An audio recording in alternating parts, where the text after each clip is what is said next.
2020 ya. Sebenarnya apa sih analisis beban kerja itu? Analisis beban kerja ini bisa membantu kita mengoptimalkan sumber daya manusia, kemudian meningkatkan efisiensi dan memastikan keberlanjutan dari operasional usaha kita, gitu ya. Terus kemudian sasaran kita belajar pada pagi hari ini dan saling sharing pagi hari ini adalah perencanaan SDM dan analisa beban kerjanya. Kemudian apa sih arti dari beban kerja itu sendiri? Kemudian arti analisa beban kerja, kemudian FTE nanti ya ada full time equivalent, kemudian menghitung hari kerja efektif, menghitung jam kerja efektif, teknik konversi, menghitung FTE-nya itu sendiri dan hasil analisa dari FTE dan kebutuhan dari manpower gitu ya. Teman-teman semuanya, ini kita ambil dari elemen kompetensi yang ada ya. Oke, kita lanjutkan ya teman-teman. Di sini untuk analisa beban kerja itu kita ambil dari SKKNI nomor 149 tahun 2020 ya tadi. Nah, dalam melaksanakan analisis beban kerja itu sendiri ada dua tahapan gitu ya.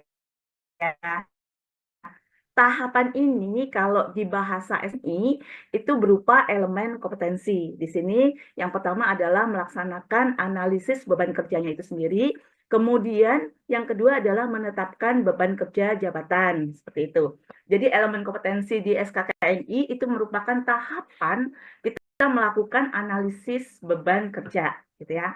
Terus kemudian selanjutnya adalah ada kinerja target gitu ya. Kinerja target ini kalau di SKKNI masuknya di kriteria unjuk kerja. Masing-masing elemen memiliki dua kriteria unjuk kerja kalau di SKKNI. Di sini kita coba tambahkan saja ya. Yang pertama adalah kinerja targetnya mampu menetapkan metode dan perangkat dari ABK, analisis beban kerja gitu ya, bukan anak buah kapal. Kayak gitu. Yang kedua adalah mampu mengukur beban kerja jabatan dengan hasil gitu ya. Bisa mendapatkan hasil pengukuran beban kerja jabatan berdasarkan metode dan perangkat yang dipilih gitu. Jadi kalau rekaman kita berbicara terkait dengan rekaman itu sesuatu yang sudah dan kemudian mampu menetapkan hasil dari analisis beban kerja. Nah, hasil atau output yang kita dapatkan adalah kita bisa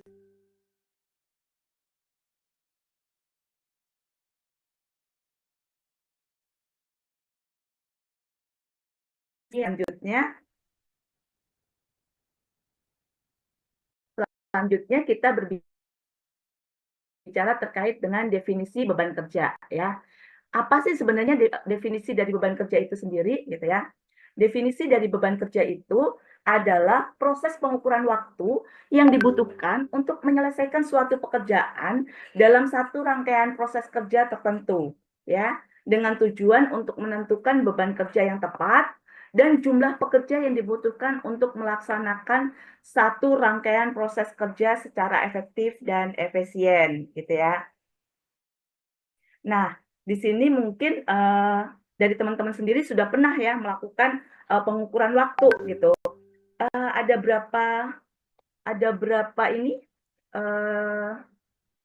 ada berapa usaha yang ada di teman-teman mungkin bisa dibantu Bu Ismi, ada usahanya apa saja disebutkan terlebih dahulu Bu Ismi? Silakan tulis kolom chat teman-teman, usahanya apa saja.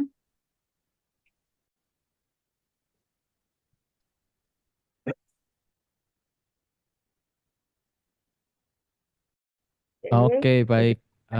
Bu siapa? Bu Fitria mungkin bisa dibantu kalau share screen dimatikan videonya tadi mungkin habis setel video. Terima kasih. Ini ada yang ketutup soalnya. oh oke baik. Sebentar videonya. Ya. Batik Sibori, Mbak, ada telur Oke, asin, terus ada craft oke. fashion, showman, pempek, selondok, ada fabric Ya, painting, ada olahan tape ketan, oke. pempek, Baik. macam-macam nih. Tapi kebanyakan Macam-macam ya kuliner. Bu ya. Iya, Oke, kebanyakan kuliner. ya. Jadi di situ sebenarnya teman-teman sudah bisa eh, menganalisa sebenarnya ya untuk rangkaian proses kerja dari usaha masing-masing itu apa saja gitu ya. Misalkan untuk UMP itu persiapannya seperti apa, kemudian proses kerjanya seperti apa. Begitu juga dengan olahan tape, atau di sini ada fashion ecoprint ya, dari penyiapan bahan baku itu merupakan salah satu proses kerja. Misalkan bahan-bahan daunnya seperti itu ya, atau kemudian bagaimana memberi pewarnaan gitu ya. Nah, ini juga merupakan rangkaian dari proses kerja gitu ya. Jadi sebenarnya kalau untuk definisi beban kerja itu sendiri sebenarnya rangkaian pekerjaan yang dilakukan dalam satu jabatan atau satu pekerjaan gitu ya, kalau di bahasa kita.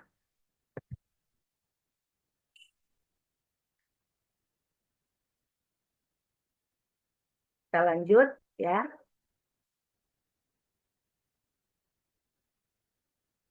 Nah, share screen-nya terus ya. Oke. Kita lanjut ya, teman-teman ya.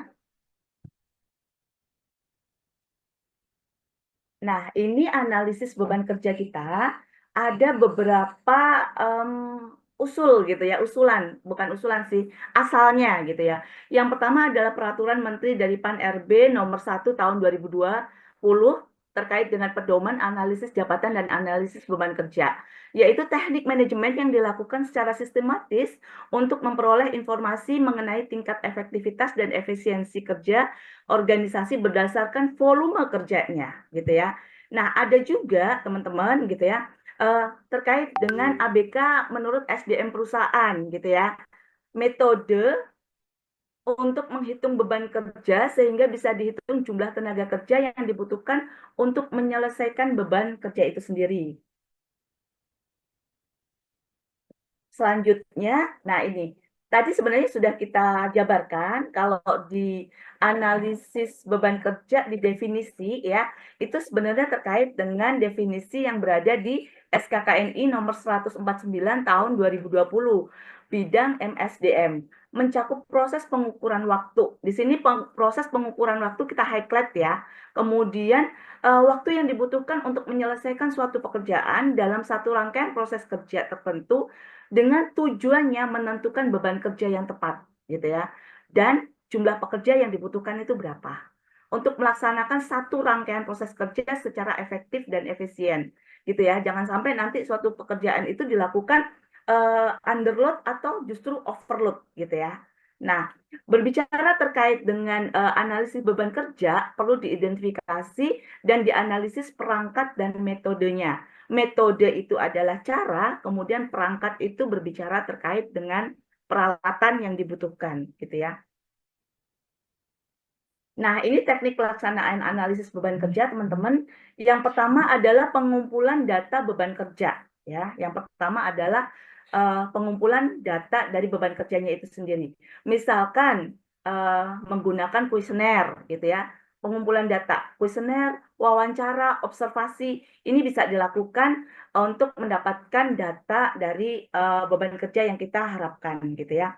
Kemudian di sini ada juga aspek pokok dalam perhitungan, misalkan norma waktu. Nah, ada juga volume kerja. Nanti akan kita bahas terkait dengan norma waktu dan volume kerjanya ini sendiri, gitu ya. Terus kemudian metode dan penghitungan kebutuhan pekerja, ini bisa dengan metode beban kerja. Jadi ada beberapa metode ya, teman-teman ya. Ada metode beban kerja, pendekatan hasil kerja, pendekatan objek kerjanya, pendekatan peralatan kerja, dan pendekatan tugas per tugas jabatan. Ya. Sampai di sini mungkin teman-teman masih bisa memahami ya, kayak gitu. Jadi nanti boleh teman-teman kalau misalkan ada yang mau share gitu ya, sharing, kami perbolehkan gitu ya. Terus ini adalah pengumpulan data beban kerja gitu ya. Sebelum melakukan pengumpulan data, tim harus melakukan pengkajian organisasi sehingga memperoleh kejelasan mengenai apa sih tugas pokok dan fungsinya gitu ya. Kemudian rincian tugasnya apa aja. Kalau misalkan di teman-teman pelaku usaha gitu ya, ada bagian produksi, ada bagian belanja misalnya seperti itu.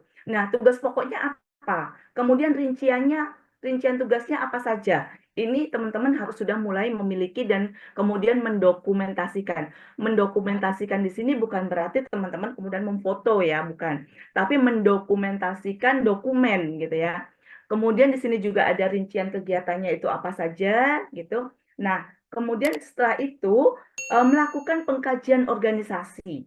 Melaksanakan pengumpulan data dapat dilakukan dengan metode tadi sudah saya sampaikan, ada kuesioner, wawancara, dan observasi ya. Ini bisa banget dilakukan oleh tim di usaha teman-teman semuanya.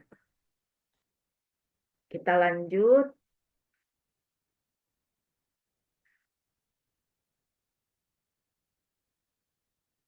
Nah, ini aspek yang ada di analisis beban kerja ya. Kita mengacunya pada Permen Pan RB yang ini dilakukan atau diadopt oleh semua kementerian sepertinya ya, kayak gitu. Apa sih norma waktu gitu ya? Norma waktu itu termasuk dalam variabel tetap dalam kita menghitung atau masuk dalam aspek analisis beban kerja. Waktu yang dipergunakan untuk menghasilkan atau menyelesaikan produk dan hasil kerja adalah relatif tetap, sehingga menjadi variabel tetap dalam pelaksanakan analisis beban kerja. Jadi waktu yang dipergunakan itu relatif tetap gitu ya. Penentuannya berapa gitu ya, nanti kita akan bahas itu. Kemudian norma waktu perlu ditetapkan dalam standar norma waktu kerja dengan asumsi tidak ada perubahan yang menyebabkan norma waktu tersebut gitu ya. Jadi norma waktu yang kita lakukan, misalkan nih teman-teman mengadop 5 hari kerja atau 6 hari kerja gitu ya. Nah, ini menjadi norma waktu dan menjadi variabel tetap. Namun, walaupun variabel tetap, ini juga ada perubahan norma waktu ya, gitu ya. Ada faktor-faktor lain yang bisa menyebabkan perubahan dari norma waktu. Apa saja? Misalkan perubahan kebijakan, gitu ya, teman-teman ya. Kemudian perubahan peralatan. Jelas, kalau misalkan di sini kebijakan perusahaan itu seperti apa akan mempengaruhi dari norma waktunya. Misalkan 5 hari kerja atau 6 hari kerja, itu kebijakan dari perusahaan yang akan dipakai oleh teman-teman semuanya. Kemudian di sini perubahan peralatan gitu ya. Perubahan peralatan sendiri misalkan nih awalnya teman-teman semuanya based on manpower gitu ya. Ngublak-ngublak, bikin sesuatu gitu ya. Semuanya itu manpower gitu ya, sehingga dibutuhkan waktu tertentu nih untuk menyelesaikan sebuah pekerjaan. Berbeda saat kemudian teman-teman sudah menggunakan peralatan yang semi otomatis, semi mesin, atau justru sudah menggunakan mesin yang canggih gitu ya. Pasti perubahan dari norma waktu akan bisa sangat terjadi gitu ya. Kemudian perubahan dari kualitas dari SDM itu sendiri ya. Jelas di sini kalau misalkan biasanya teman-teman kalau apa ya tim kerjanya gitu ya ada kualitas SDM dalam artian seperti ini. Mereka yang sudah berpengalaman akan lebih cepat gitu ya dalam menyelesaikan sebuah pekerjaan daripada mereka yang masih baru gitu ya. Kemudian faktor dari kualitas SDM itu misalkan usia gitu ya. Untuk sebuah pekerjaan misalkan digital marketing, kalau yang di hiring itu adalah anak-anak muda, milenial gitu ya, mereka akan lebih cepat adaptif gitu. Penyelesaian pekerjaan jauh lebih cepat daripada mereka-mereka yang baby boomers misalnya seperti itu. Nah, ini perubahan-perubahan yang bisa sangat terjadi merubah dari norma waktu yang sudah ditetapkan gitu ya. Ada juga perubahan organisasi, sistem dan prosedur gitu ya. Itu juga sangat mempengaruhi terhadap perubahan dari norma waktu. Oke, kita lanjut ya. Teman-teman kalau misalkan di depannya ada cemilan boleh ya sambil cemil-cemil gitu ya. Santai kita. Oke. Nah, ini lanjut volume kerja. Nah, volume kerja ini masuk ke variabel tidak tetap gitu ya. Volume kerja diperoleh dari target pelaksanaan tugas untuk memperoleh hasil kerja atau produk gitu. Setiap volume kerja yang berbeda-beda antar unit atau jabatan merupakan variabel yang tidak tetap dalam pelaksanaan analisis beban kerja gitu teman-teman ya. Di sini saya kasih contoh deh gitu. Misalkan ada satu organisasi ya yang pekerjaannya adalah membuat laporan kegiatan yang dilakukan oleh kepala seksi pengembangan organisasi. Misalnya seperti itu. Misal hari kerja efektifnya dalam 1 tahun untuk 5 hari kerja, ya. 5 hari kerja sama dengan 235 hari. Maka jumlah volume kerjanya gitu ya, itu untuk membuat tugas membuat laporan kegiatan dalam 1 tahun 235 dibagi 5 hari kerja sama dengan 47. 47 ini bisa aja kali, bisa aja frekuensi, bahasanya seperti itu ya. Nah, di sini teman-teman nanti kita akan menentukan nih sebenarnya kok jumlah hari kerjanya 235 hari sih gitu ya. Ada perhitungannya tersendiri. Nanti boleh diaplikasikan di usaha teman-teman masing-masing ya. Ada nanti kita menentukan hari kerja efektif, kemudian ada allowance-nya gitu ya. Allowance itu apa gitu ya. Nah, itu kita nanti akan bahas lebih lanjut lagi. Oke, sampai sini kita lanjutkan. Nah, ini jam kerja efektif masih terkait dengan Permen Pan-RB nomor 1 ya. Jam kerja efektif itu sesuai dengan kriteria alat ukur, teman-teman. Maka dalam pelaksanaan analisis beban kerja yang dipergunakan sebagai alat ukur adalah jam kerja efektif gitu ya, yang harus diisi dengan tindakan kerja untuk menghasilkan berbagai produk baik yang bersifat konkret gitu ya ataupun yang abstrak. Biasanya kita sebut tangible dan intangible gitu ya, bahasa yang kita pakai gitu ya. Atau ya udah apa sih produknya, berupa benda atau berupa jasa seperti itu. Nah, jam kerja efektif sendiri adalah jam jam kerja formal dikurangi dengan waktu kerja yang hilang karena tidak bekerja. Loh kok bisa gitu ya? Kok bisa nggak kerja? Iya, ada. Ini yang kita sebut dengan allowance gitu ya. Misalkan allowance yang lazim kita eh, berlakukan itu misalkan adalah istirahat makan siang kayak gitu ya. Kan siang ya, makan nasi ya gitu. Istirahat makan kayak gitu. Terus kemudian kita ngapain nih stretching gitu ya. Udah pegel di depan laptop gitu, kita stretching dulu deh. Nah, itu kan pasti pekerjaan dilepasin ya, sejenak dilepasin. Atau misalkan kita ke tandas gitu ya, ke kamar kecil gitu ya. Nah, itu adalah apa yang disebut dengan allowance atau yang diperbolehkan untuk tidak bekerja gitu ya di antara jam kerja efektif ya kayak gitu. Nah, kira-kira dari teman-teman coba deh sebut mungkin Bu Ismi juga di ini Bu kolom chat gitu ya yang biasa dilakukan allowance di usaha teman-teman nih apa aja sih gitu. Coba saya tunggu deh 2 menit ya bisa diketikkan di chat room gitu. Kira-kira apa saja sih allowance mereka gitu. Kita pengen tahu juga bisa biar saling sharing ya. Oke, teman-teman silahkan diketik untuk allowance-nya ya. Kalau mau sharing juga boleh, mau cerita-cerita curcol, curhat colongan boleh, silahkan.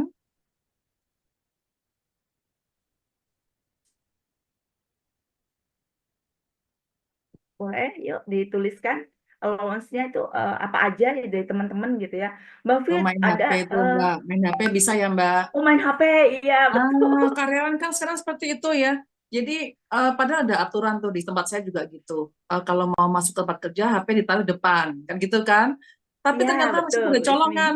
Jadi mereka kerja itu nunggu nunggu ngangkat adonan dari off on atau dari mixer gitu, udah pada pegang HP. Terus Nah pura-puranya itu. apa? Ganti musik. Jadi Bluetooth. Kok pegang HP Oke. lagi ganti Bluetooth, Bu? Bilang gitu katanya. Nah, Iya. teman-teman, apakah ada seperti itu juga di teman-teman kan gitu ya? Iya betul. Oh ini pengalaman dari tempat usaha Bu Ismi ya, Iya. kayak gitu ya. Kan Iya kalau anak keren Bu. sekarang itu kalau produksi kan harus musiknya kenceng kan gitu kan. Iya betul. Kalau merokok nggak boleh, Pak. Merokok sambil curhat. Iya.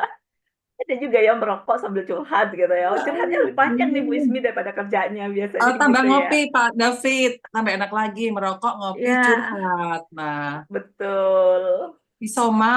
Nah, Isoma Isoma. biasanya bareng nggak ya? Kalau dengan siang, mungkin di sholat asar ya, 2 kali sholat itu ya. Iya betul bisa. Tergantung nanti jam kerjanya ya Bu Ismi. Ini allowance PNS Oke. dari jam 11 sampai jam 3. Menyenangkan.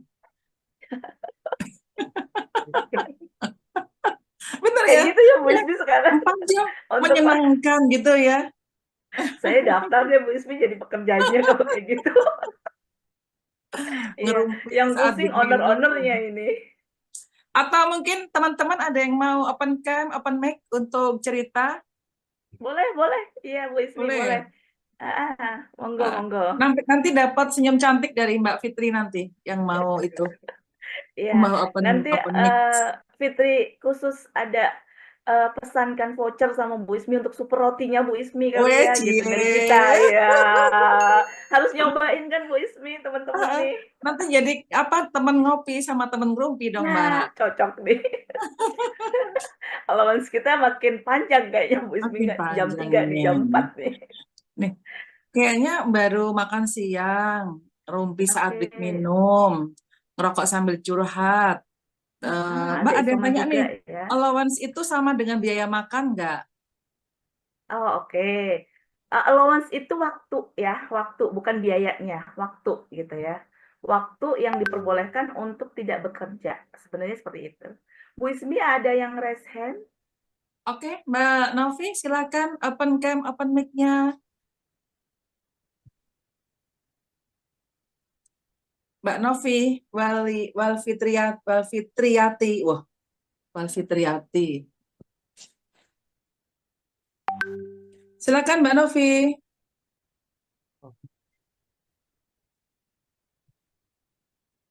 Silakan, Mbak Novi. Belum Kepencet masih jangan. unmute ya kayaknya ya. Kepencet atau gimana itu? Bisa dilanjut dulu mungkin, Mbak? Ya, boleh. Kita lanjut dulu ya, Bu Novi. Nanti bisa Oh, lanjut udah juga untuk. kelihatan, udah kelihatan tadi. Bu Novi silakan. Oke, sebentar saya dari HP, kata Bu Novi.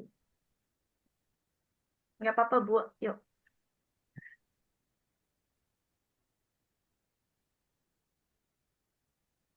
Jadi kalau memang apa kerja itu ngitung jam kerja sulit-sulit gampang ya Mbak ya, gampang-gampang Sulit sulit gampang. gitu. Iya, Heeh, tapi sulit gampang atau tetap gampang-gampang aja, Bu. sulit gitu.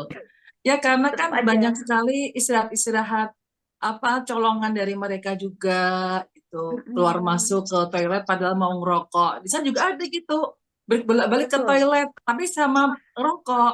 Terus ada apa Iya, lagi bolak-balik kemana pura-puranya kemana itu lawan colongan-colongan gitu banyak banget. Tapi kalau mau iya, tertipin juga butuh effort sendiri juga ya.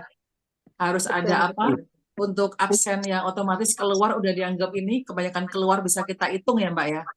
Iya, nanti kita ada perhitungan Bu. Dari allowance yang standarnya itu berapa sih gitu. Nanti kita hitung itu Bu. Oke, Gitu. ini yang resen ada dua, Iya, satu, satu Mbak Novi. satu Mbak ya, Novi silakan silakan. Mbak Novi, Walfitriati. Iya, Ibu, Assalamualaikum. Nama saya Novia Waalaikumsalam. Fitriati, domisilinya Bekasi. Usaha saya souvenir handuk dan jasa bordir komputer. Saya mau curhat aja ya, Bu. Jadi Boleh, boleh gini, Ibu. kadang kan sebenarnya kalau kita punya karyawan banyak dengan beberapa bagian harusnya lebih cepat ya, Bu, kerjaannya. Tapi di saya melihat eh, ada juga namanya kurang efektif. Karena gini, pada saat saya punya karyawan yang tinggal di rumah, 2 orang, waktu itu saya pernah ada kerjaan handuk 1.500 pieces. Saya pakai tetangga, ada 7 orang. Karena saya sibuk sama kerjaan dan sibuk antar sama ambil barang, mereka saya biarin bekerja gitu ya. Eh, Finishing handuknya, buang benangnya, terus lipat, terus masukin ke packingan, kayak gitu. 1.500 pieces untuk 7 orang, ternyata makan waktu lebih dari 1 minggu. Jadi saya kebobolan di ongkos, karena pada saat itu saya bayar harian, harian 30.000 kali 7, kali seminggu, kayak gitu. Ternyata mereka santai, yang ngopi dulu yang ibu bilang itu, yang ada yang so galak, mereka nggak kerja, tapi temennya dimarahin, dianya santai, temennya negor nggak mau gitu kan. Dibandingin saya yang punya apa pekerja yang nginap cuman 2 orang, kerjaan 1.500 pieces itu kelar dalam waktu 2-3 hari. Kayak gitu, Oh, Bu. jauh ya Bu ya. Jadi itu gimana ngitungnya? Beban kerja. Jadi kan kagok juga. Akhirnya belakangan saya nggak pakai lagi, tetangga bukannya apa-apa. Malah kadang-kadang mereka itu gampangin ya, Bu. Jadi mereka kerja, terus pinjam uang deh. Bilangnya mau nanti kan dibayar pakai tenaga kita. Begitu dikasih uangnya, nggak muncul-muncul. Padahal kerjaan ada target kan, harus selesai kayak gitu. Mereka yang Iya. tinggal di rumah bisa kerjain kerjaan rumah juga, bisa kerja lebih cepat kayak gitu. Cuman kan nggak banyak sekarang, susah cari SDM yang mau stay kayak gitu. Itu aja, Bu. Oke. Terima kasih. Oke, Bu Novi, makasih ya untuk curhatnya. Nanti kita bahas, Bu. Kita akan bertahap ke sana. Tadi udah saya sampaikan di awal gitu ya. Ada beberapa metode untuk analisis beban kerja gitu ya. Nanti kita sharing di sana, Bu. Kita keep dulu ya, Bu ya, Bu Novi ya. Siap. Nah, Makasih, Bu. menarik curhatannya Mohon ini sarannya. gitu ya. Ya, siap-siap. Insya Allah nanti kita bahas bersama gitu ya. Makasih. Oke, ini mau lanjut di Bu Neni yang resen atau bagaimana Bu Ismi? Boleh, Bu Neni, silakan satu aja ya, Bu Neni. Habis ini kita lanjut dulu, Mbak. Siap. Baik, Bu Neni, iya. silakan. Terima kasih waktunya untuk saya. Mungkin bertanya untuk waktu kerja. Kebetulan kami itu ada divisi kami, salah satunya adalah divisi toko. Nah, bagaimana mengatur waktu istirahat di toko?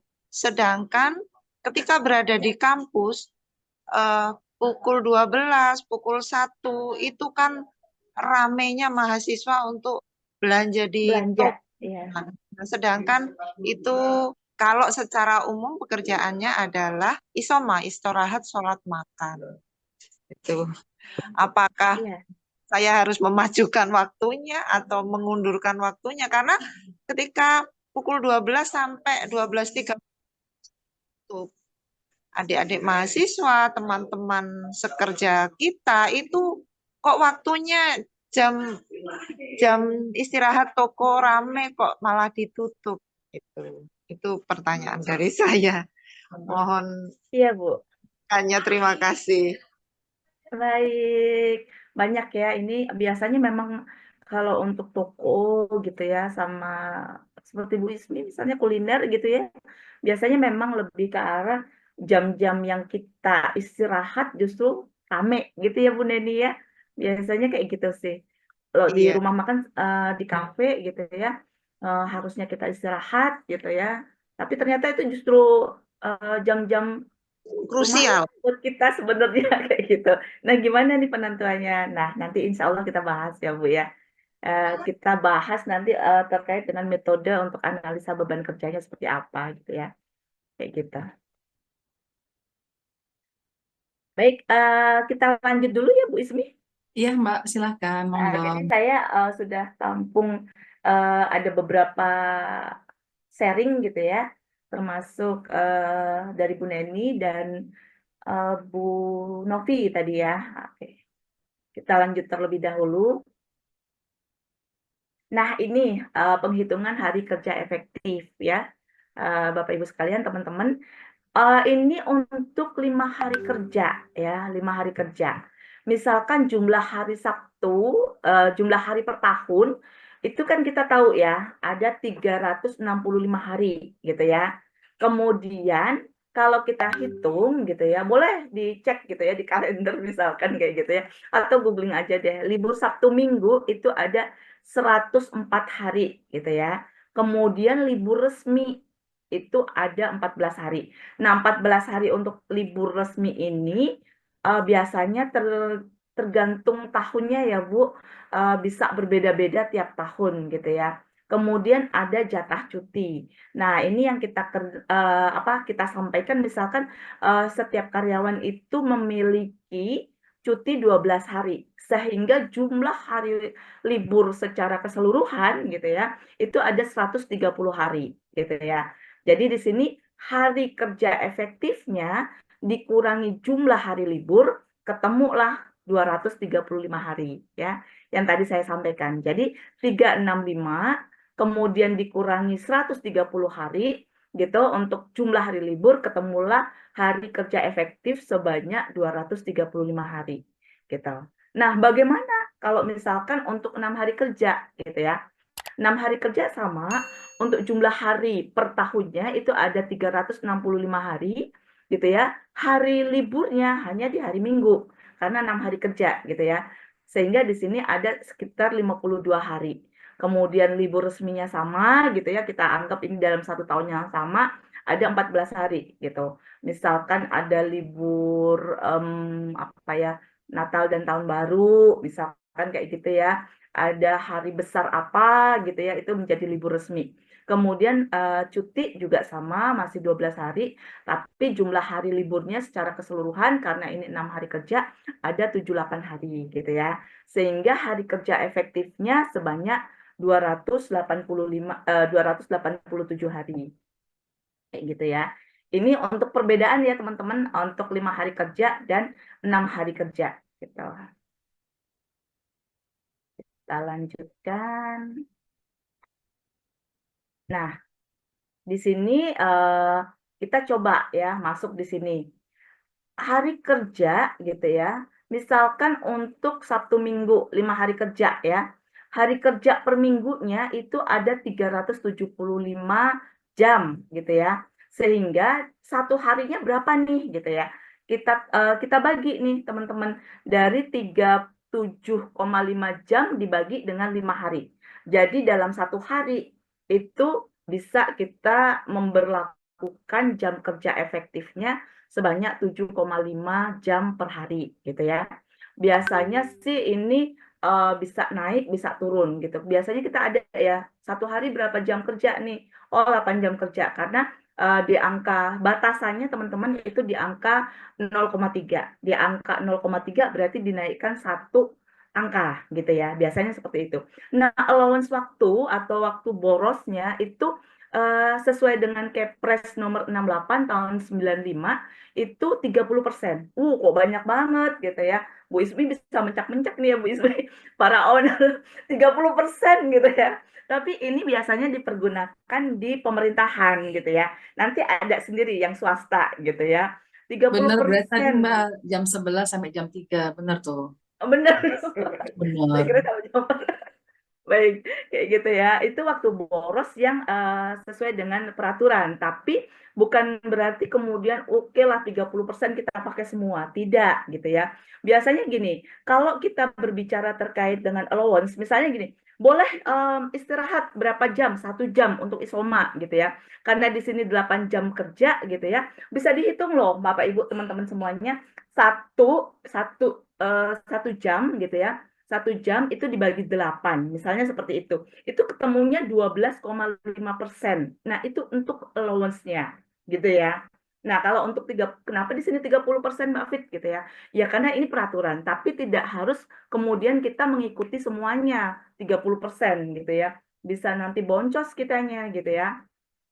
Nah, di sini allowance yang di contoh ini gitu ya, kita sesuaikan dulu terkait dengan yang ada di pemerintahan. Misalnya jam efektif per harinya 7,5 jam kali 30% gitu ya, sama dengan 5,25 Bapak Ibu.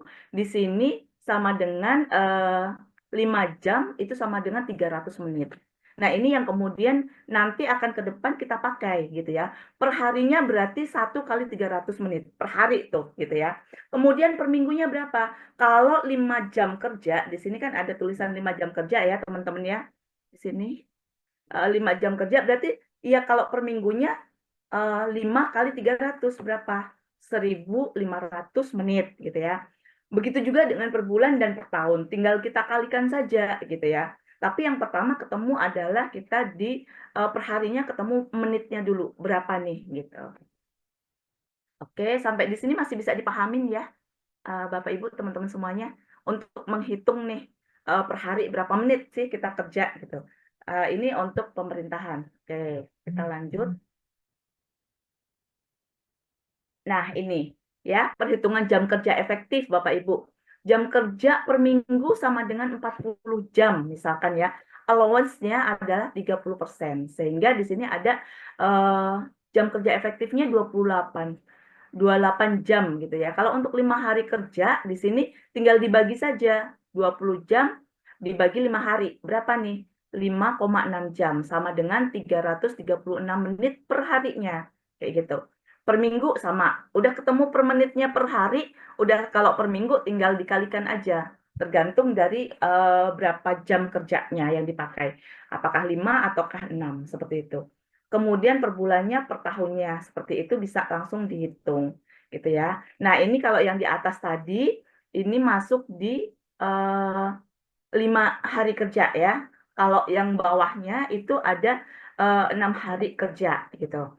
Jam kerja formal per harinya adalah 37 jam 30 menit, gitu ya. Dibagi 6 hari, gitu. 6 hari. Jadi di sini ketemu 6,25 dibulatkan menjadi 6 jam 30 menit gitu ya. Kemudian di sini juga ada jam kerja efektifnya per harinya, misalkan sama dengan 26 jam 30 menit gitu ya. Diambil dari atasnya yang per hari tadi gitu ya. Kemudian dibagi 6. Nah, ini sama dengan 4,41 dibulatkan menjadi 4 jam 30 menit gitu ya. Jam kerja tidak efektif per harinya sama dengan 11 jam. Dibagi 6 itu sama dengan 1,83 dibulatkan menjadi 2 jam per hari, Bapak Ibu, 2 jam gitu ya. Wah, ini perlu dikaji ulang misalkan kayak gitu. Boleh kayak gitu ya. Nah, ini kalau menurut Undang-Undang Tenaga Kerja ya, jam kerja formal per hari misalkan 40 jam gitu ya. Dibagi 6 hari sama dengan 6,25 dibulatkan menjadi 6 jam 40 menit gitu ya. Begitu juga dengan jam kerja efektifnya per hari itu 28 jam dibagi 6 menjadi 4 jam 40 menit. Jam kerja jam kerja tidak efektif gitu ya. Di sini menjadi perharinya 12 jam dibagi 6 sama dengan 2 jam. Sama ya kayak gitu dengan Kemenpan RB. Kita lanjut dulu gitu ya. Nah, ini Bapak Ibu tadi perhitungan kebutuhan pekerja atau karyawan. Perhitungan dengan metode umum atau metode beban kerja gitu ya. Perhitungan kebutuhan karyawan untuk jabatan fungsional umum atau non-struktural menggunakan acuan dasar data karyawan yang ada serta peta jabatan dan uraian jabatannya gitu ya. Oleh karena itu alat pokok yang digunakan untuk menghitung kebutuhan karyawan adalah uraian jabatan gitu ya. Pendekatan yang dapat dilakukan untuk menghitung kebutuhan karyawan adalah mengidentifikasi beban kerja melalui hasil kerja, objek kerja, peralatan kerja gitu ya. Ini menjadi cara menghitungnya gitu ya. Nah, ini pendekatan hasil kerja. Tadi mungkin dari Bu Novi ya, ini bisa kita jawab di sini. Menggunakan apa dulu gitu yang dipakai? Pendekatan hasil kerjakah gitu ya. Nanti bisa disesuaikan ya Bu Novi ya dengan tempat Ibu karena contoh dari saya administrasi gitu ya. Nanti bisa disesuaikan dari tempat Bu Novi terkait dengan uraian kerjanya gitu ya. Yang pertama adalah pendekatan hasil kerja, gitu ya. Hasil kerja adalah produk atau output dari jabatan. Metode dengan menggunakan pendekatan hasil kerja, menghitung formasi dengan mengidentifikasi beban kerja dan hasil kerja jabatan, gitu ya. Metode ini dipergunakan untuk jabatan yang hasil kerjanya fisik atau non-fisik, tetapi dapat dikuantifisir. Jadi jasa, gitu ya, non-fisik itu bisa, gitu, tapi harus dapat dikuantifisir, gitu ya. Metode ini efektif dan mudah digunakan untuk jabatan yang hasil kerjanya hanya satu jenis saja, gitu ya. Karena nanti ada berbagai jenis pekerjaan gitu. Ini hanya satu jenis saja. Sehingga dalam menggunakan metode, informasi yang digunakan adalah yang dipakai gitu ya, wujud hasil kerja dan satuannya apa. Tadi misalkan, oh ini nyabutin benang gitu ya Bu Novia tadi ya, nyabutin benang. Udah nyabutin benang aja, nggak pakai yang lain-lain gitu ya. Wujud hasil kerja dan satuannya. Kemudian jumlah beban kerja yang tercermin dari target hasil kerja yang harus dicapai. Nah ini Bu Novi yang paling tahu gitu ya. Kemudian standar kemampuan rata-rata untuk memperoleh hasil kerja. Standar kemampuan rata-rata dari siapa? Dari karyawan atau tim kerja kita gitu ya. Rumusnya mudah banget gitu ya. Rumus menghitung kebutuhan karyawan dengan pendekatan metode ini adalah beban kerja, jumlah beban kerjanya, kemudian dibagi standar kemampuan rata-rata dikalikan dengan 1 orang gitu ya. Ini kita contohkan seperti ini. Nah, nanti Bu Novi ini bisa nih langsung tugas dari teman-teman juga mungkin ya nanti ya bikin sendiri gitu ya. Kita kasih waktu ya nanti Bu Ismi untuk mereka bikin tugas ini langsung dituliskan di kolom chat gitu ya. Contohnya adalah misalkan jabatannya adalah penyortir surat gitu ya. Hasil kerjanya surat yang telah disortir gitu ya. Jabatannya penyortir surat nih. Bu Novi jabatannya penyortir benang misalnya seperti itu. Kemudian hasil kerjanya surat yang telah tersortir. Berapa pieces handuk yang sudah tersortir misalnya. Beban kerja atau target hasilnya itu setiap harinya berapa gitu ya. Misalkan di sini contohnya adalah target hasilnya dari Bu Novi berapa tadi ya Bu? 1.000 ya, 1.000 pieces misalnya kayak gitu. 1.000 pieces handuk tiap harinya gitu. Standar kemampuan rata-rata penyortirnya berapa nih gitu. 450 misalkan di sini ya. 450 surat per hari. Jadi nanti monggo Bu Novi bisa langsung hitung-hitungan ya kayak gitu. Sehingga di sini nanti Bu Novi ada 2 orang karyawan, kemudian ada nambah lagi dari tetangga gitu ya. Apakah itu sudah benar atau belum gitu untuk jumlah tenaga kerjanya Bu, sehingga nanti sudahlah mereka tidak efektif gitu ya. Ternyata sebenarnya beban kerja dari tenaga kerja Ibu masih underload gitu ya, bukan overload, underload bisa jadi gitu Bu. Nah ini adalah kita perhitungannya. Nah ini. Sebentar. Ini untuk objek kerja ya. Jadi nanti bisa, maaf, nah misalkan kita balik lagi, di sini misalkan 2.500 gitu ya, dibagi 450 berapa ya? Saya tidak menghafal sih ya. Jadi biasanya saya hitung sendiri. Kalau Bu Novi berapa jumlah tenaga kerjanya gitu ya, kemudian berapa targetnya. Nah itu bisa dihitung langsung. Sebentar, saya sih nggak hafalin. Kita itu pakai kalkulator kali ya. Kayak gitu. Misalkan di sini 2.500, kemudian dibagi 450. Di sini 5,55. ya, makasih. Di sini ada 5,5 gitu ya. 5,556. Nah, Bapak Ibu sekalian gitu ya, untuk 5,5 ini itu pas untuk jumlah karyawannya gitu ya. Namun ada kebijakan gitu. Misalkan kebijakannya adalah dibulatkan ke atas. Misal dibulatkan ke atas, kebijakannya kan menjadi 6 karyawan gitu ya. 6 karyawan ini teman-teman semuanya dengan catatan mereka masih underload ya. Nggak boleh lagi ada misalkan lembur-lembur gitu, nggak boleh. Karena ini underload. Karena kebutuhan karyawannya 5,5 sebenarnya. Tapi karena 6 orang, ini kan sudah kelebihan nih sebenarnya. Jadi nggak ada lagi yang namanya teman-teman di situ lembur-lembur gitu ya. Nah, kemudian ada kebijakan yang lain, misalkan adalah diturunkan gitu ya. Dari 5,5 nanti dijadikan 5. Nah, dijadikan 5 inilah yang kemudian kita ada perhitungan lembur ya. Jadi jelas di sini kalau untuk analisanya kelihatan nih berapa jumlah tenaga kerja kita. Sehingga kita kira-kira boros nggak sih ini tenaga kerja yang kita pakai gitu ya. Dari situ mungkin bisa langsung teman-teman praktekkan ya, kayak gitu, praktekkan langsung dihitung nih, berapa nih pekerjaannya apa saja, kemudian targetnya berapa, kemudian standar kemampuan rata-rata dari karyawan itu sendiri berapa sih, kayak gitu. Oke, kita langsung sebentar, kita lanjutkan. Nah, ini pendekatan objek kerja ya. Pendekatan objek kerja. Kayak gini. Objek kerja gitu ya, yang dimaksud adalah objek yang dilayani dalam pelaksanaan pekerjaan. Metode ini dipergunakan untuk jabatan yang beban karyawannya bergantung dari jumlah objek yang harus dilayani gitu ya. Misalkan di sini ada CS gitu ya. Berarti yang dilayani adalah konsumen gitu ya, pelanggan kita gitu. Seperti misalkan kalau yang saya contohkan di sini adalah pramu atau tamu resepsionis. Objek kerjanya adalah para tamu. Kalau teman-teman pelaku usaha misalkan objek kerjanya adalah para konsumen kita. Relasi kita, misalkan ada bagian sendiri nih, bagian kerjasama misalnya kayak gitu. Nah, objek kerjanya berapa nih yang kita kerjasamakan sama mereka kayak gitu.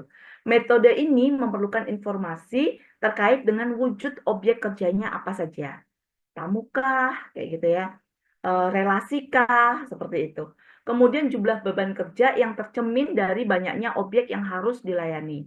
Dan standar kemampuan rata-rata untuk melayani objek kerjanya. Sama gitu ya. Jadi objek kerjanya apa? Kalau yang tadi kan hasil ya, kayak gitu. Yang ini objek kerjanya. Objek kerja, kemudian standar kemampuan rata-ratanya berapa, dikalikan kemudian 1 orang. Kayak gitu. Bentar.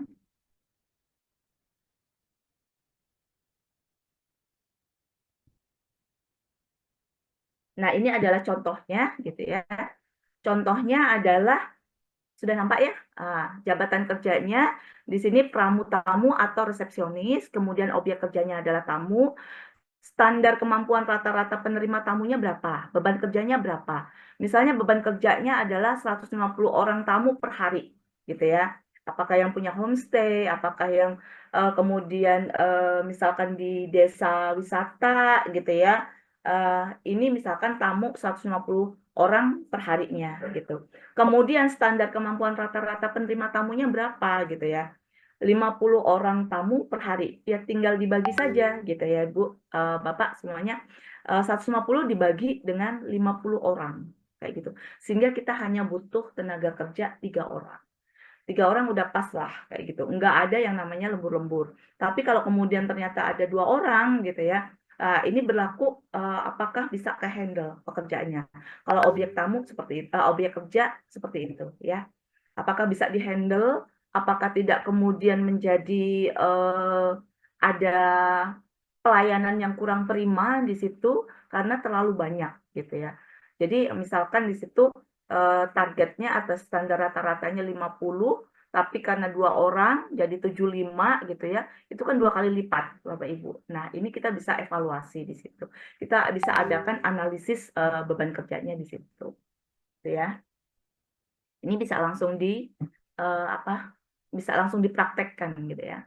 Nah, kemudian untuk pendekatan yang lain menggunakan pendekatan peralatan kerja gitu ya. Peralatan kerja adalah peralatan yang digunakan dalam bekerja gitu ya. Metode ini digunakan untuk jabatan yang beban kerjanya bergantung pada peralatan kerja. Misalkan bagian apa nih? Kalau untuk peralatan kerja gitu ya. Mungkin dari teman-teman boleh di chat room gitu ya, sampaikan nih yang kemudian pekerjaannya bergantung pada peralatan kerja. Kira-kira apa? Boleh dituliskan di chat room ya teman-teman, apa saja gitu. Untuk pekerjaan yang dengan pendekatan peralatan kerja. Dalam menggunakan metode ini, informasi yang diperlukan adalah satuan alat kerja, ya. Kemudian jabatan yang diperlukan untuk mengoperasikan alat kerja, gitu ya. Jumlah alat kerja yang dioperasikan apa saja dan kemudian rasio jumlah karyawan per jabatan peralatan kerja atau RPK-nya biasanya kita sebut kayak gitu. Oke, di sini udah sebut oh peralatannya gunting isolasi. Oke. Untuk peralatannya ya kayak gitu. Kemudian di sini apa saja pekerjaannya? Proses produksi. Iya, biasanya menggunakan peralatan kerja gitu ya. Terus apalagi kira-kira yang menggunakan peralatan kerja, Bapak Ibu? Ada yang lain mungkin ada yang berkenan sharing gitu ya. Berkenan sharing untuk penggunaan peralatan kerja gitu ya. Oke, boleh dituliskan gitu ya. Terus sambil nulis boleh kita izin gitu ya. Saya izin minum dulu sebentar Bu Ismi.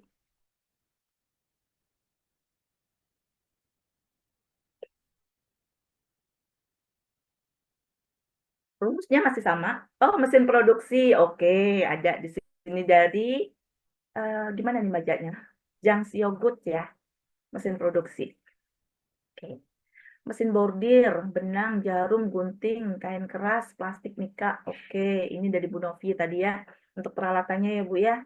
Kayak gitu. Jadi banyakan di sini disebutkan terkait dengan pendekatan pekerjaannya dengan peralatan kerja adalah produksi ya. Ada lagi yang lain nggak ya gitu? Ada Bapak Ibu. Misalkan terkait dengan pengiriman gitu ya. Pengiriman itu bisa jadi menggunakan peralatan kerja. Apa? Misalkan kendaraan, bisa mobil, bisa motor. Itu menggunakan, oh iya benar di sini ada jasa ekspedisi gitu ya. Itu pakai, dia nggak produksi gitu ya, tapi menggunakan peralatan kerja gitu ya. Penggunaan misalkan ya tadi kendaraan segala macam kayak gitu ya. Itu yang bisa digunakan di sini gitu ya. Nah, contohnya seperti ini. Wah, ini kok kendaraan dinas ya. Nanti di skip ya, kendaraan operasional gitu ya bahasanya ya. Kayak gitu ya. Pengiriman selain kendaraan karung plastik packing. Oh, oke. Untuk pengemasan ya, berarti ya. Pengemasan atau biasanya kalau ada yang jualan semacam granola gitu ya, pakai peralatan mesin granola untuk kemudian berapa gramasinya gitu ya. Tinggal di setting aja biasanya seperti itu untuk peralatan. Kayak gitu ya. Oke, bagus. Banyak banget ya ini kita sharingnya di sini. Alat pengaduk gula, mesin parutan jahe. Oh, wah. Ini bikin apa sih, Bu? Kok ada parutan jahe? Ada gulanya juga. Oh, Bu Gendis. Oke, siap. Terima kasih, Ibu. Gitu ya, gula jahe. Oke. Nah, di sini ada contohnya. Misalkan adalah kendaraan operasional. Kita nyebutnya kendaraan operasional ya. Satuan alat kerjanya adalah kendaraan. Bapak Ibu skip ya kata dinasnya. Kok tidak saya edit ini ya. Kemudian jabatan yang diperlukan untuk pengoperasian alat kerja ini, satu, bisa jadi pengemudi gitu ya Bapak Ibu ya.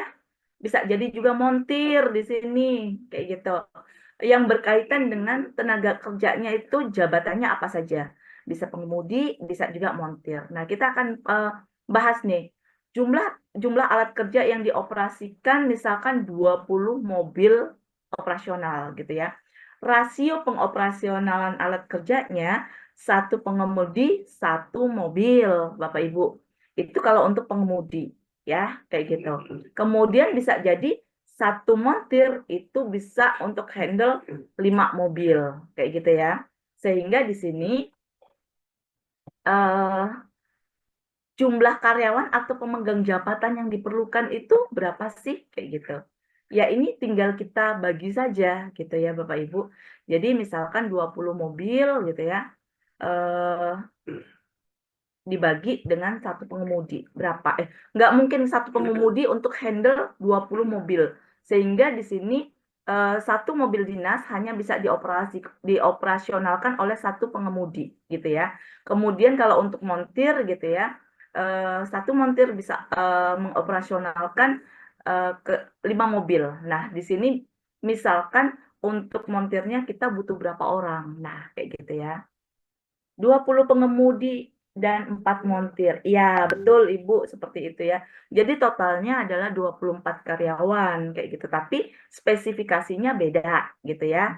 Spesifikasinya beda. 20-nya untuk pengemudi, montirnya 4 orang. Jangan sampai kebalik Bapak Ibu gitu ya. Nanti tidak bisa optimal dalam pelayanan atau pelaksanaan proses kerjanya. Seperti itu. Sampai di sini ada yang mau sharing lagi? Kita lanjut ya. Silakan teman-teman, ada yang mau sharing?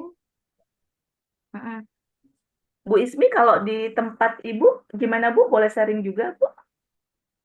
Apanya nih? Iya. Kalau misalnya Kalau untuk kirim-kirim kalau gitu, Bu, saya untuk hitungnya proses gini kok, produksi. Mbak. Kalau Gimana, saya Ibu? hitungnya jadi gini, kalau bikin roti itu kan Mm-mm. jeda masing-masing proses itu kan agak lama ya. Jadi mereka kan Oke. bisa ambil istirahat di sela-sela itu, jadi tidak bersama-sama. Jadi untuk tadi kayak produktivitas gitu kan, aku Mm-mm. jadinya malah bukan 8 jam kerja, tapi 9 kurang 1 istirahat itu 8 jam. 8 jam kalau Oke. dipotong 30%, aku masih banyak dapatnya. Ya, Iya. dibikin allowance tadi masih dapat banyak gitu. Kalau seperti ini Iya. juga untuk perhitungan antara kurir dengan toko yang dikirim. Nah, itu juga aku hitung Iya. seperti itu. Terus pembagian Betul. harinya. Jadi jangan sampai ada hari di mana kurir itu terbebani banget dengan banyak toko, ada di mana di hari itu kurirnya nganggur. Nah, itu juga harus dihitung. Kalau aku Mm-mm. seperti itu. Jumlah asumsi rasio antara jumlah kurir dengan toko yang akan dikirim. Ya, Gitu.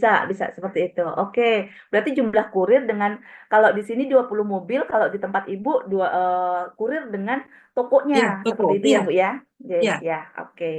Siap. Nah, di situ Bu Ismi tadi saya Oh, sempat ngobrol juga.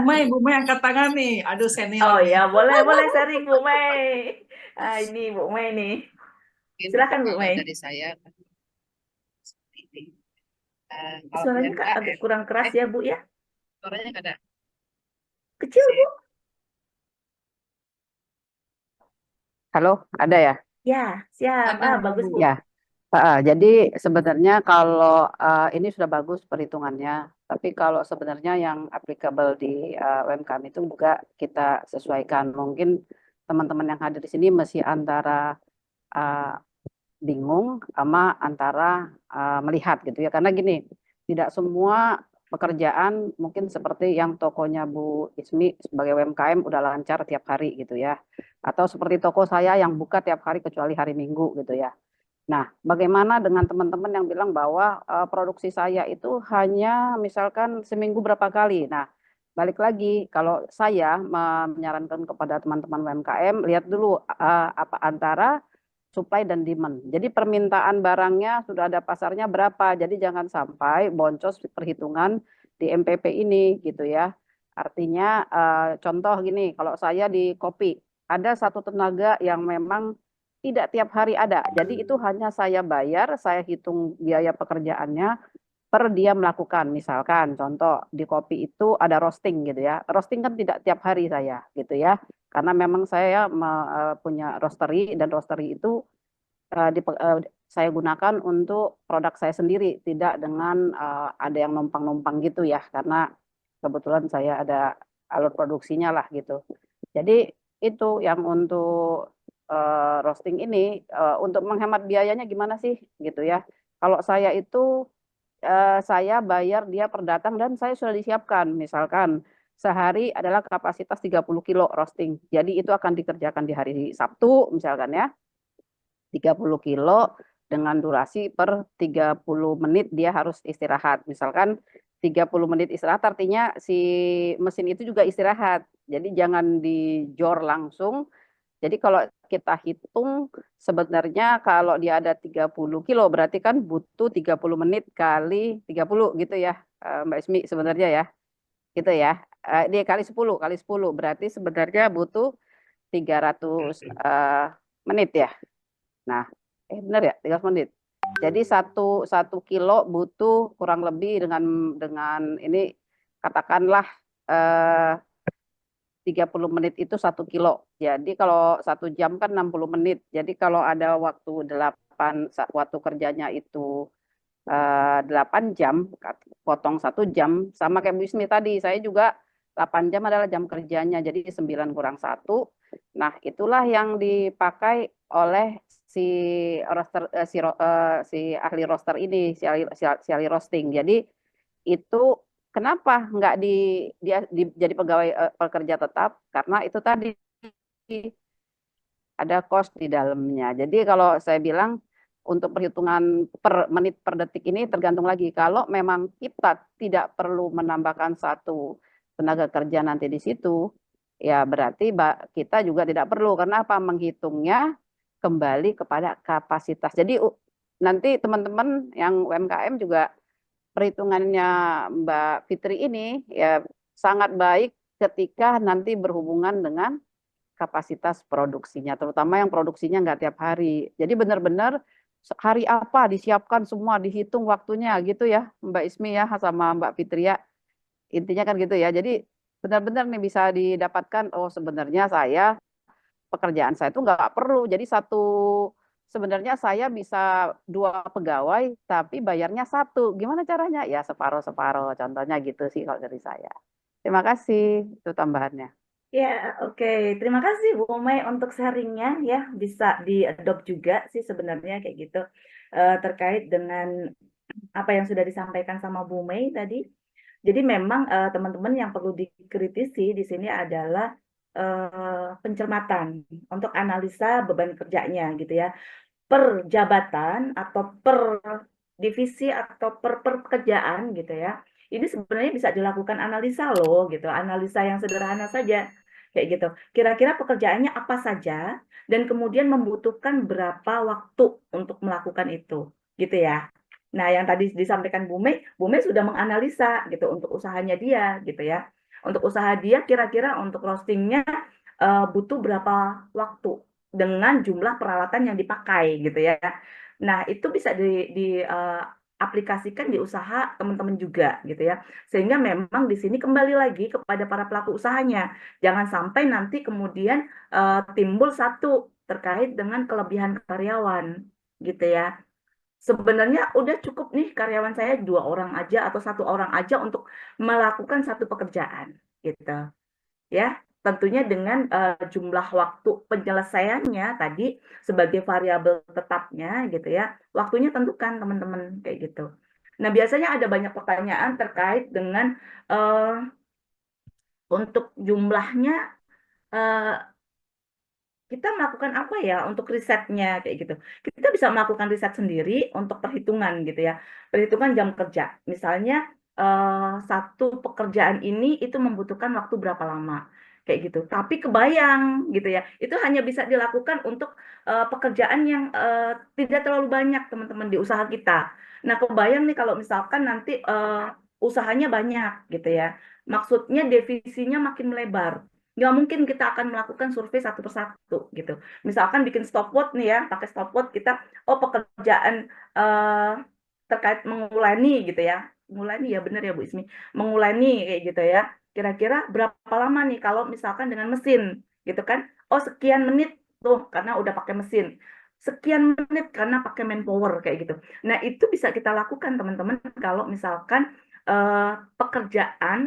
kerjaan ya di tempat kita itu masih sedikit, masih simpel. Tapi kalau sudah melebar gitu ya usahanya, kita kecenderungannya biasanya pakai adjustment dari expert gitu. Karena apa kebayang tuh berapa kali kita akan survei gitu ya. Jadi apa yang disampaikan Bu Mei tadi bisa dipakai gitu ya. Kembali lagi terhadap usaha kita masing-masing.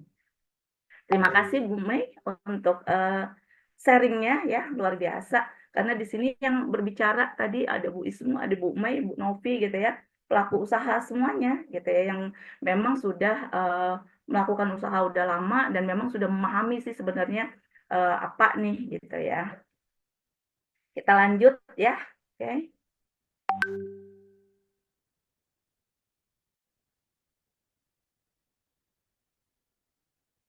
Kita lanjut ini ya. Nah, ini adalah pendekatan tugas petugas jabatan ya. Nah, ini ada contohnya ya nanti ya, kita coba ya, pendekatan tugas petugas jabatan. Jadi tadi kita sudah bahas ada berapa? 3 ya. Ada hasil kerja, objek kerja, kemudian peralatan. Ini yang keempat gitu ya, pendekatan tugas petugas dari jabatan gitu ya. Misalkan metode ini adalah metode menghitung kebutuhan karyawan pada jabatan yang hasil kerjanya abstrak atau beragam gitu ya. Artinya hasil kerja dalam jabatan banyak jenisnya gitu. Tidak hanya satu jenis. Kalau yang tadi satu jenis ya, kayak gitu. Kemudian yang ini banyak jenisnya. Informasi yang diperlukan gitu ya untuk mendapatkan berapa sih jumlah karyawan yang dibutuhkan gitu ya. Itu adalah satu uraian tugas berserta jumlah beban dan setiap tugasnya kayak gitu. Kemudian waktu penyelesaiannya berapa lama? Jumlah waktu kerja efektif per hari rata-ratanya itu berapa gitu ya. Nah, rumusnya seperti ini Bapak Ibu. rumus metode ini adalah satu, total waktu penyelesaian tugasnya berapa, kemudian waktu kerja efektifnya, gitu ya. Tutup warna hitam. Oke. Nah, di sini sudah kelihatan ya, Bapak Ibu ya? Oh, masih ketutupan ya? Ketutupan. Ini agak nggak bisa diinikan ya. Jadi atas bawah gitu Bapak Ibu. Sudah kelihatan ya? Oke. Sudah terlihat. Rumus metode ini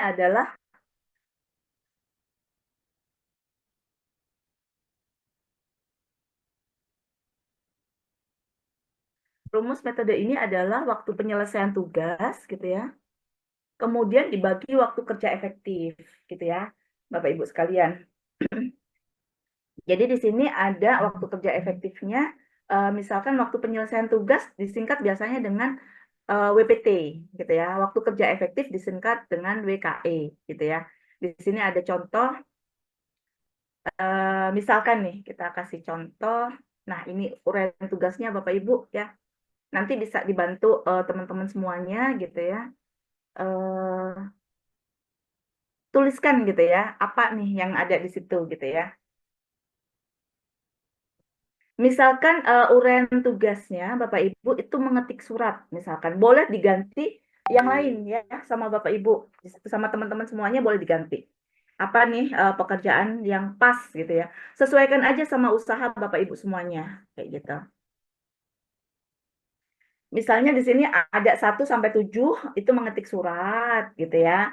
Beban kerjanya 7 lembar per hari gitu ya Bapak Ibu. Terus kemudian waktu penyelesaiannya berapa nih? Ternyata 12 menit per lembar. Tinggal dikalikan ya Bapak Ibu ya. Di sini 70 lembar dikalikan 12 menit gitu ya Bapak Ibu. Di sini dapat 840 menit. Coba kalau misalkan ada teman-teman yang lain gitu ya bisa langsung bikin gitu ya. Ini karena jabatannya adalah administrasi umum ya. Kayak gitu. Nanti bisa diganti dengan yang sesuai aja. Kemudian pekerjaannya apa lagi? Kalau tadi Bu Novi ada cuma nyabutin benang misalkan kayak gini. Tapi kalau yang ini Bu berbagai pekerjaan ya. Di sini mengagendakan surat, misalkan beban kerjanya 24 surat per hari gitu ya. Kemudian waktu penyelesaiannya adalah 6 menit per surat gitu sehingga totalnya ada 144 menit kayak gitu.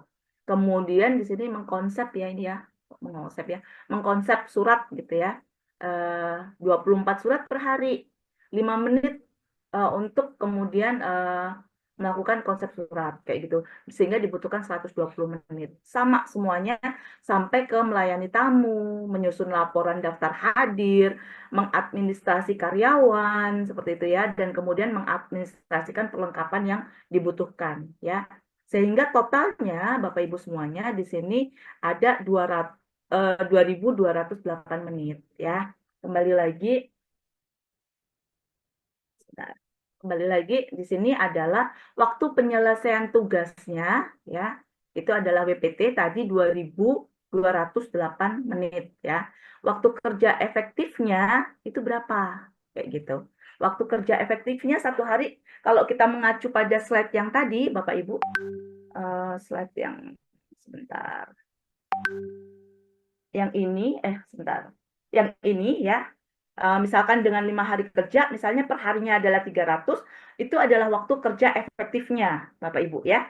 Tadi ingat ya slide yang ini tadi. Nah, sehingga 2.208 dibagi per harinya 300 gitu ya.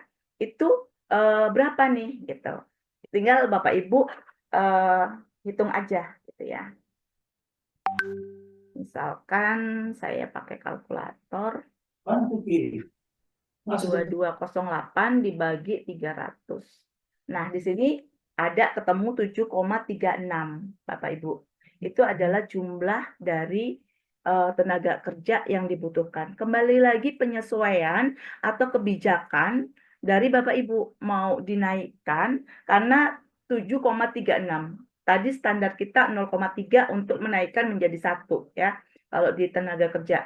Nah, itu 7,36 ini apakah nanti menjadi 8 atau menjadi 7? Kembali lagi kebijakan dari Bapak Ibu sebagai owner di tempat usaha masing-masing gitu ya.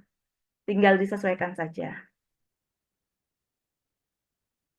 Ini ketemunya tadi. Nah, ini ya. Ini bisa langsung. Nah, kayak gitu. Itu bisa dihitung berapa jumlah tenaga kerjanya. Jadi Bapak Ibu kalau sudah menerapkan seperti ini nanti tidak akan lagi kebingungan gitu ya. Kira-kira berapa nih dengan jumlah kerja sekian, saya penentuan tenaga kerjanya berapa sih kayak gitu. Itu bisa menjadi minimal panduan kita lah. Tapi untuk fiksasinya kembali lagi Bapak Ibu yang paham kayak gitu.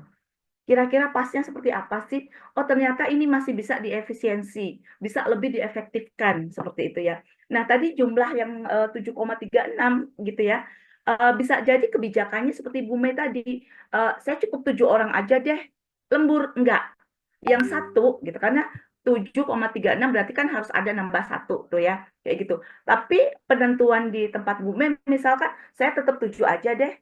Bisa jadi alternatifnya lembur, bisa alternatifnya adalah bukan karyawan tetap, tapi freelance, misalnya seperti itu.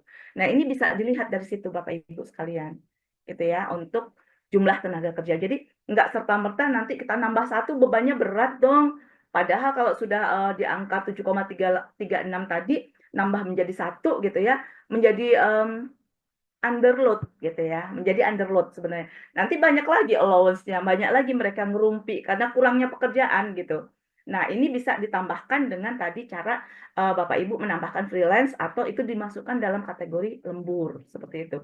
Nah, lembur ini juga Bapak Ibu untuk penentuannya boleh misalkan 1 jam pertama berapa sih tarifnya? Itu kembali lagi sama Bapak Ibu ya, kayak gitu. Berapa nih untuk overtime-nya dihargai berapa? Kemudian 2 jam berikutnya berapa? Atau kemudian ada 3 jam berikutnya berapa? Seperti itu. Oke. Kemudian kita lanjut. Nah, ini adalah misalkan di swasta ya Bapak Ibu ya. Swasta ini kita mengacunya kalau tadi kita pada Kemenpan RB gitu ya. Kalau untuk swasta biasanya acuan kita yang di Indonesia ini lebih ke arah di ILO ya, peraturan ILO kayak gitu. Jadi jumlah kerja rata-rata per hari yang ditetapkan sebagai waktu kerja efektif misalkan ini 5 jam itu sama dengan 300. Jadi jumlah karyawan yang dibutuhkan untuk jabatan administrasi umum gitu ya bisa menggunakan perhitungan yang ada di tampilan ini gitu Bapak Ibu ya. Ada jumlah harinya, cutinya berapa, liburnya berapa gitu ya, weekendnya berapa, jumlah hari kerjanya ketemu nih gitu. Sehingga kemudian dikonversi menjadi jam kerja gitu ya. Oke. Total jam kerja efektifnya bisa ketemu Bapak Ibu per tahunnya berapa, per bulannya berapa, per minggunya berapa, per harinya berapa. Seperti itu. Oke. Kita lanjut. Nah, ini adalah full time equivalent Bapak Ibu. Biasa kita sebut FTE, apalagi nih ya. Bagian jajan yang mana nih gitu. Ini adalah analisis beban kerja, adalah metode untuk menghitung beban kerja sehingga dapat dihitung jumlah tenaga kerja kita yang dibutuhkan untuk menyelesaikan beban kerja tersebut gitu ya. Satuan yang digunakan untuk menghitung kebutuhan tenaga kerja atau SDM untuk menyelesaikan suatu pekerjaan sering disebut dengan FTE gitu ya, full time equivalent. Oke, nah ini adalah FTE-nya. Merupakan jumlah tenaga kerja yang dibutuhkan Bapak Ibu untuk menyelesaikan serangkaian kegiatan pada periode waktu tertentu, gitu ya. Kemudian dalam FTE, waktu kerja selama 1 minggu adalah 40 jam per minggu, dan waktu kerja 40 jam per minggu disebut dengan waktu kerja 1 orang pekerja penuh atau yang biasa disebut dengan 1 FTE. Kayak gitu. Tadi kita sudah sedikit menyinggung terkait dengan tenaga kerja penuh. Nah, kemudian juga ada tenaga kerja freelance. Nah, kembali lagi nanti kebijakan gitu ya, kebijakan dari Bapak Ibu sekalian kayak gitu untuk kemudian menentukan kayak gitu, menentukan saya bagusnya dengan pola yang seperti apa. Karena memang pada prinsipnya sebuah bisnis itu atau usaha gitu ya, sebuah usaha itu bisa harus berjalan dengan efisiensi dan efektivitas, Bapak Ibu. Kita nggak pengen ya yang namanya usaha itu kemudian justru merugi gitu. Kita minimal punya usaha itu kita bisa menggaji diri kita sendiri dan berbagi kepada orang lain yang sebagai partner kerja kita, gitu ya. Kayak gitu. Oke, kita lanjut. Nah, ini contoh perhitungan FTE ya. Kalau di minggu lalu mungkin ya Bu Ismi gitu ya. Kalau untuk jumlah biaya tenaga kerjanya udah dibahas minggu lalu sama Pak David ya kalau nggak salah. David. Oke, ya itu sudah dibahas. Nah, ini kita coba masuk ke sini. Dan memang Bapak Ibu sekalian untuk MPP, Manpower Planning atau perencanaan kebutuhan tenaga kerja itu sendiri tidak hanya di materi ini gitu ya. Nanti ada materi yang lain gitu. Saya spill sedikit yang tidak kita bahas sih sebenarnya di kesempatan kali ini. Itu ada semacam misalkan rotasi, renumerasi, kemudian pengembangan karyawan maksudnya, kemudian potensi dia untuk jenjang karirnya. Nah, itu banyak banget bagian dari MSDM sebenarnya seperti itu. Tapi mungkin next ya Bu Ismi kita bahas terkait dengan itu gitu ya. Nah, kita masuk ke contoh perhitungan dari FTE. Penyelesaian pekerjaan general area mulai dari membersihkan area halaman gitu ya, sampai dengan memperbaiki bagian dari bangunan yang rusak membutuhkan waktu penyelesaian pekerjaan selama 100 jam. Ini contoh ya.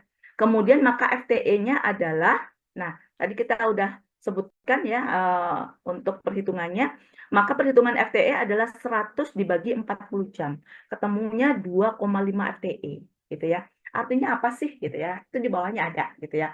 Artinya untuk menyelesaikan pekerjaan sebagai general area membutuhkan 3 orang tenaga kerja gitu ya. Di situ 2,5 Bapak Ibu ya. Dengan catatan bahwa ada beban kerja yang masih longgar atau underload tadi sebesar 0,5 FTE gitu ya.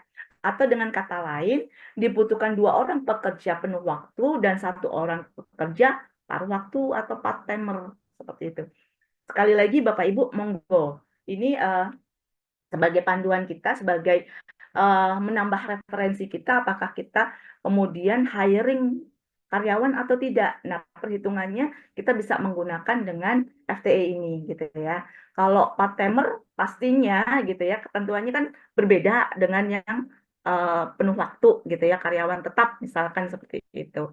Nah, kalau yang part-timer misalkan dari sisi honor, kemudian dari allowance-nya gitu ya, yang diperbolehkan seperti apa, apakah sama ataukah berbeda, ini kembali lagi kebijakan dari perusahaan organisasi, Bapak Ibu, gitu ya. Nah, ini sampai di sini cukup jelas ya Bapak Ibu. Jadi misalkan tadi untuk pekerjaan semuanya itu butuh 100 jam gitu ya, sedangkan yang untuk perhitungan FTE-nya tadi kita mengacu pada 40 jam, di situ ketemunya 2,5 FTE. Ini adalah jumlah tenaga kerja yang kita butuhkan Bapak Ibu. Kalau kita nambah, sekali lagi nambah tenaga kerja gitu ya, menjadi 3 orang, tadi itu underload.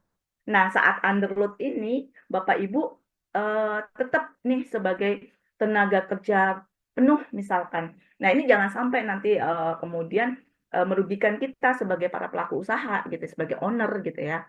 Karena nanti ada ditambah apa lagi nih pekerjaannya seperti itu supaya mereka tidak underload. Tapi bukan berarti kemudian kita kasih aja deh bebannya yang banyak sama karyawan orang kita aja yang bayar kayak gitu. Enggak juga ya Bapak Ibu. Kayak gitu karena nanti ada titik gitu di mana terjadi kejenuhan dari karyawan karena beban kerjanya yang terlalu banyak seperti itu. Oke. Bapak Ibu silakan minum dulu ya. Saya izin minum sebentar gitu ya. Iya, Bu. Teman-teman kalau ada yang kurang jelas bisa raise hand atau nulis-nulis di kolom chat. Saya bisa bantu jawab di kolom chat, tapi kalau nanti saya kurang paham bisa saya bacakan saat Mbak Fitria udah mulai bawa materi lagi ya. Jadi kalau kita belajar tentang perhitungan harga, itu nggak ada harga patokan banget karena kan masing-masing perusahaan kembali lagi ke Iya, kemampuan betul dari Bu Ismi. usaha kita masing-masing. Jadi Mbak Fitria ini ngajarin yang sesuai dengan standarnya pemerintah, yang sesuai dengan aturan SKKNI. Nah, tapi kita nggak boleh sakit juga. Kita masih UKM, mau pakai itu maksa banget juga nggak bisa. Jadi paling tidak kita tahu bahwa untuk menghitung itu yang benar seperti ini. Cuma nggak ada yang salah, nggak ada yang benar. Semua benar. Betul. Cuma yang ada aturan, kita tahu lah ada aturan seperti ini sebagai bahan apa ya, lebih untuk wacana kita aja. Suatu ketika insya Allah kita besar, kita akan bisa seperti itu, kita udah tahu ilmunya. Gitu ya teman-teman ya. Dianggap aja, diambil positifnya bahwa hari ini kita belajar. Oke, semangat. Ya, terima kasih Bu Ismi. Jadi betul yang disampaikan Bu Ismi tadi, teman-teman semuanya ya. Jadi ini ada beberapa peraturan, memang tadi di awal sudah disampaikan, ada Kemenpan RB yang kita pakai, ada juga yang dari ILO gitu ya. ILO itu biasanya lebih ke arah bukan non pemerintahan gitu ya yang dipakai untuk perhitungan-perhitungannya. Jadi teman-teman bisa sesuaikan, kembali lagi sesuaikan gitu ya. Nggak bisa yang kemudian kita paksain udah pakai ini. Lah kalau misalkan dipakai ternyata membuat usahanya kurang bagus gitu ya, kita bisa melakukan kontekstualisasi ya. Kontekstualisasi itu adalah perubahan atau penyesuaian-penyesuaian yang dibutuhkan dalam usaha kita seperti itu. Oke. Nah, ini tugas ya teman-teman kayak gitu. Nanti Bu Ismi gimana tadi kalau misalkan kita ada tugas siapa yang mengerjakan boleh di-share di mana Ibu gitu, terus nanti 3 terbaik mendapatkan pendampingan ya Bu ya. Mbak Mungkin bisa Fitri diinfo udah sama Bu Ismi. bikin apa Google Drive-nya belum, linknya? Linknya Untuk kan link di tugas Ibu. link tugas di sana. Nanti di Kalau untuk link kegiatan saya tugas kampus untuk UKM itu tinggal di sana bisa semua di collab. iya, kemarin sudah Fitri kirim untuk tugasnya sih sebenarnya Bu sama Pak Johan ya. Udah, Kayak gitu. kalau Tapi udah saya kirim belum linknya di sana ada. Tinggal nanti dikirim di Oke. Google Drive aja. Oke, kayak gitu ya teman-teman. Jadi di sini ada perhitungan bisa disesuaikan. Jadi saya pengennya teman-teman jangan mengacu pada yang contoh yang saya berikan ya teman-teman kayak gitu. Jadi bisa sekalian apa ya istilahnya dipraktekkan di usaha masing-masing kayak gitu. Jadi lebih mengena biasanya kalau kita berpikir tentang usaha kita karena kita udah paham betul nih kayak gitu. Seperti Fitri kayak gitu ya teman-teman, tenaga kerja yang dibutuhin untuk usaha Fitri apa ini yang paling banyak gitu ya. Info sedikit gitu ya. Fitri juga kayak Bu Ismi ada kuliner, tapi kuliner kami gitu ya tidak kemudian physically kami berjualan terkait dengan produk, tapi terkait dengan program gitu. Jadi Fitri ada usaha gitu ya, kuliner pizza gitu ya, pasta, kemudian ada juga beberapa minuman gitu ya. Yang Fitri banyak lakukan adalah sebagai support system, di mana teman-teman yang pengen punya usaha pizza, misalkan seperti itu, bisa belajar dari kami, seperti itu. Nah, ini kami lebih banyaknya tidak berjualan secara retail produk pizzanya, tapi kami masuk ke program-program kewirausahaan. Nah, yang kami gandeng biasanya bukan secara langsung personal orang untuk memakan, tapi biasanya kita menyasar misalkan ke kampus-kampus seperti itu dengan program atau mata kuliah kewirausahaannya, sehingga yang dibutuhkan tenaga kerja kami biasanya lebih banyak ke arah marketing seperti itu. Lebih banyak ke marketing, nanti produksinya nggak terlalu banyak, 1 atau 2 orang saja, gitu. Tapi marketingnya yang kita banyakin seperti itu. Jadi nanti teman-teman juga bisa penyesuaian di usaha masing-masing gitu ya. Kira-kira berapa sih tenaga kerja di tempat saya yang efektif untuk melaksanakan apa ya, uren pekerjaan yang ada di sana seperti itu. Nah, bagi teman-teman yang mau order kaos keren, silakan bisa di marketplace Shopee, Tokopedia, Bukalapak maupun Lazada. Caranya tinggal ketik saja Muhammad Ervando ya.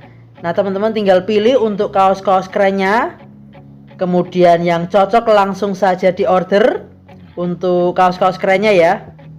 Bisa diorder satuan, lusinan, ataupun borongan, silahkan bebas.